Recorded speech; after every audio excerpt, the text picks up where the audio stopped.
Continue with the chapter journal. In this video, we are going to discuss some journal transactions related to topic expenses paid and outstanding.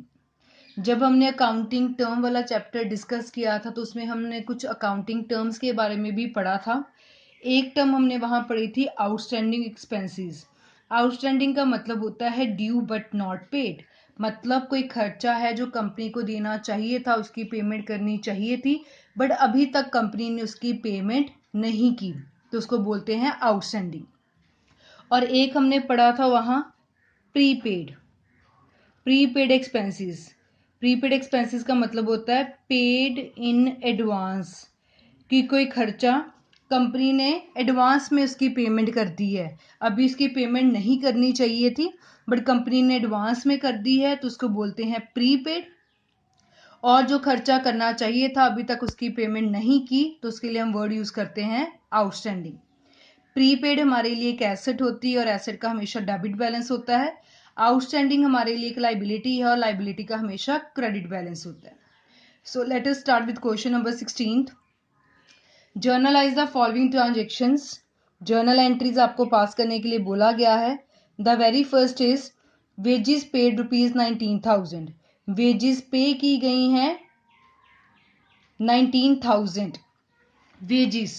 Wages company के लिए खर्चा है और खर्चे के ऊपर हमेशा नॉमिनल अकाउंट का रूल लगता है और नॉमिनल के रूल के accordingly debit all the expenses and losses, जितने भी खर्चे हैं उसको डेबिट कर दिया जाता है।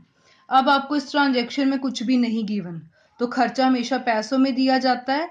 अगर कुछ नहीं गिवन मतलब वेजेस जो है वो कैश में उसकी पेमेंट हो गई है। सो कैसे लिखेंगे? वेजेस एक्सपेंस है, नॉमिनल का रूल लगा, डेबिट ऑल दी एक्सपेंसेस, जितने भी खर्चे हैं उसको डेबिट कर दिया। कैश में पेमेंट हो रही है, कैश हमारा एक एसेट है, रियल अकाउंट का रूल लगता है credit what goes out. Cash की पेमेंट हो रही, कैश कंपनी के बाहर जा रहा है, तो उसको क्रेडिट कर दिया। जर्नल एंट्री बन गई wages account debit to cash account. एक बारी डेबिट में लिख लिया 19,000, एक बारी क्रेडिट में लिख लिया 19,000। Debit must be equals to credit और नरेशन लिख ली being wages paid, bracket close, single line लगाकर एंट्री को बंद कर दिया। Second transaction is wages due but not paid 11,000। Wages due हैं बट नॉट पेड, मतलब आपको वेज वाला खर्चा देना चाहिए था बट अभी तक पे नहीं किया, तो यहाँ हमें खुद टर्म ढूंढनी पड़ेगी। तो जो खर्चा कंपनी को देना चाहिए था बट अभी तक कंपनी ने नहीं दिया, तो उसके लिए हम वर्ड यूज करते हैं outstanding. Clear?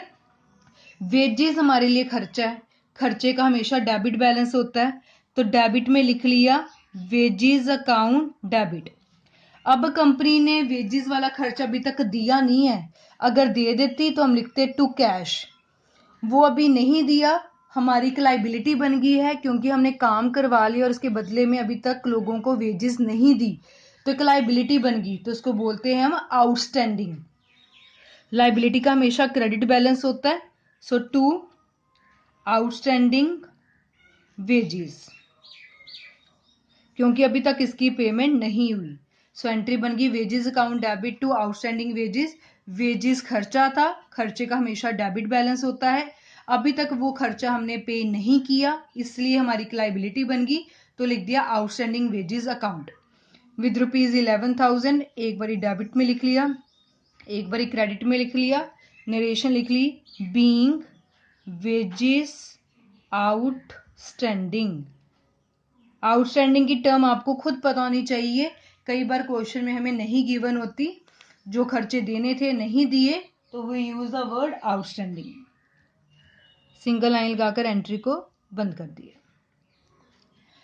Third transaction is wages paid but not due 10,000। Wages paid, अब कंपनी ने वेज वाला खर्चा दे दिया है बट नॉट ड्यू, अभी तक वो ड्यू नहीं था, मतलब खर्चा दे दिया बट वो ड्यू नहीं था, मतलब कंपनी ने वेजेस वाला खर्चा एडवांस में दे दिया, खर्चा दिया, पैसे तो गए।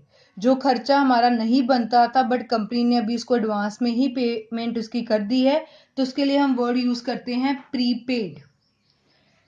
सो हमने लिख लिया यहाँ प्रीपेड हमारी एसेट होती क्योंकि एडवांस में पेमेंट की है, कंपनी चाहे तो फ्यूचर में उसका रिफंड भी ले सकती है।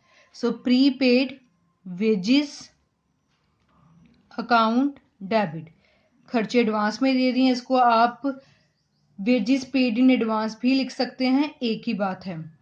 और पे कर दिया है, कैश जा चुका है, so cash account.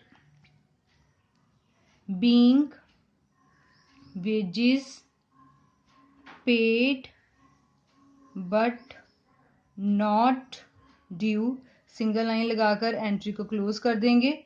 Amount is 10,000, एक बारी डेबिट में लिख ली, एक बारी क्रेडिट में लिख ली। Debit must be equals to credit. Last entry is outstanding wages paid ₹15,000। अब कंपनी ने अपनी आउटस्टैंडिंग वेजेस की पेमेंट की है ₹15,000 से। आउटस्टैंडिंग वेजेस ये हमारे लिए एक लाइबिलिटी है। सो लाइबिलिटी का कौन सा बैलेंस होता था? Credit balance. पहले जब लाइबिलिटी क्रिएट हुई, जैसे हमने सेकंड एंट्री में आउटस्टैंडिंग वेजेस का क्रेडिट बैलेंस किया, क्योंकि यहाँ एक न्यू लाइबिलिटी बनी थी। अब कंपनी ने इस लाइबिलिटी की पेमेंट कर दी है। जब कंपनी अपनी लाइबिलिटी की पेमेंट कर देगी तो लाइबिलिटी कम हो जाएगी। जब लाइबिलिटी कम होती है तो मॉडर्न रूल के अकॉर्डिंगली हम उसको क्या करते हैं? डेबिट, अगर कोई लाइबिलिटी कम हो रही है। सो आउटस्टैंडिंग वेजेस की जब कंपनी ने पेमेंट कर दी तो कंपनी की आउटस्टैंडिंग वेजेस कम हो गए। सो एंट्री कैसे बनेगी? लाइबिलिटी कम हो गई है, सो इसका डेबिट बैलेंस आ जाएगा। Outstanding wages account debit. Payment करी है तो पेमेंट हमेशा कैश में होती है। Credit what goes out as per the real account rule. Being outstanding wages paid, single line लगाकर एंट्री बंद। अमाउंट थी 15,000, एक बारी डेबिट में लिख ली, एक बारी क्रेडिट में लिख ली। So 4 transactions were there in the question. So हमने 4 ट्रांजेक्शन पास कर ली है। लास्ट में हम जर्नल का टोटल करते हैं। Total 19,000 plus 11,000 plus 10,000 plus 15,000, it comes to be 55,000. Similarly on the credit side, 19,000 plus 11,000 plus 10,000 plus 15,000, 55,000. Debit must be equals to credit. So this was about question number 16 related to expenses paid and outstanding.